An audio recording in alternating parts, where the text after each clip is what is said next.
This is Alan Gilman with Torah Bites for the week of May the 16th, 2026, the 29th of Iyar, 5786. The following is a revised version of a message originally posted the week of May the 24th, 2014, the 24th of Iyar, 5774.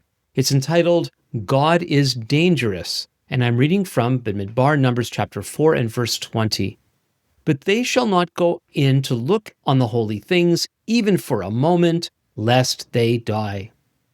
A friend once asked me how we can reconcile what appeared to be two very different depictions of God in the Bible. He had just read in the book of Bamidbar, Numbers, the story where a man was executed for gathering sticks on Shabbat.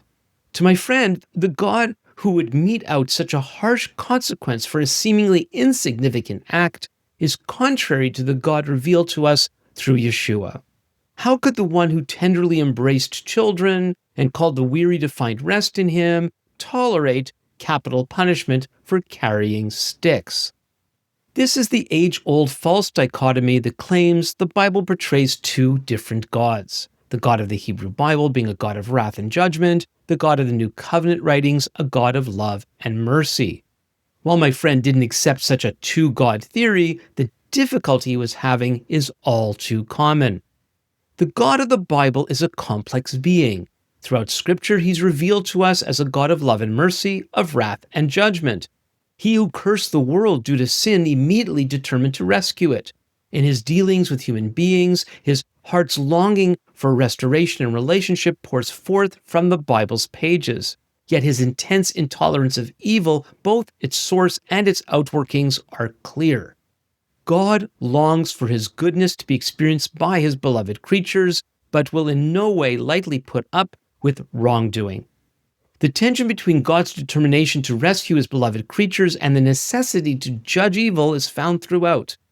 The Gospel's portrayal of God, as demonstrated through Yeshua's actions and teachings, is consistent with this. Yeshua, who can be so tender and welcoming, is also at times severely confrontational. Contrary to some people's perceptions, he didn't reserve his harsher statements for religious leaders alone. He had some pretty hard things to say to his followers as well. In the book of Acts, we read of the early experiences of the Messianic community following Yeshua's return to heaven after his resurrection. God's plan of salvation is in full swing, yet in one case, we see a married couple struck dead due to their deceit, and in another, a man struck blind for opposing the preaching of the gospel. So we shouldn't be surprised when we read in this week's Parsha the dire warning given to the Kohathites, one of the Levitical clans.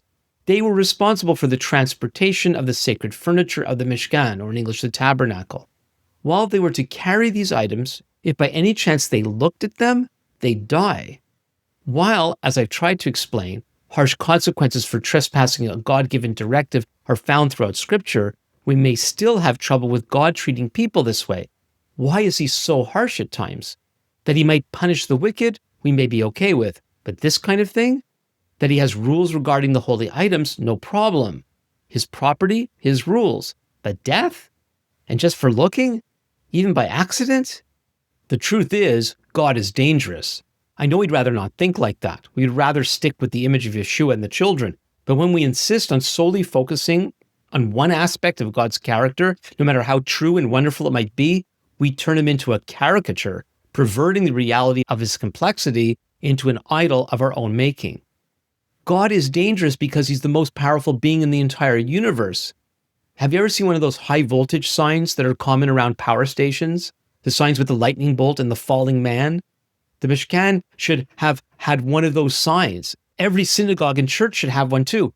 Bible covers as well. The God who forbade the Kohathites from looking at the holy articles hasn't changed. He's still dangerous. We still can't approach him on our own terms without risking death. But he has made a way. Through the forgiveness available to all who put their trust in Yeshua, we can approach God in a way that Kohathites could not. Still, as we approach the dangerous, all-powerful God, let's remember who it is we are dealing with. For more messages like this, visit the Torah Bites website at www.torahbites.org. Email your comments and questions to comments@torahbites.org. And you can follow us on X @TorahBites. Until next time, this is Alan Gilman with Torah Bites. Lehitraot.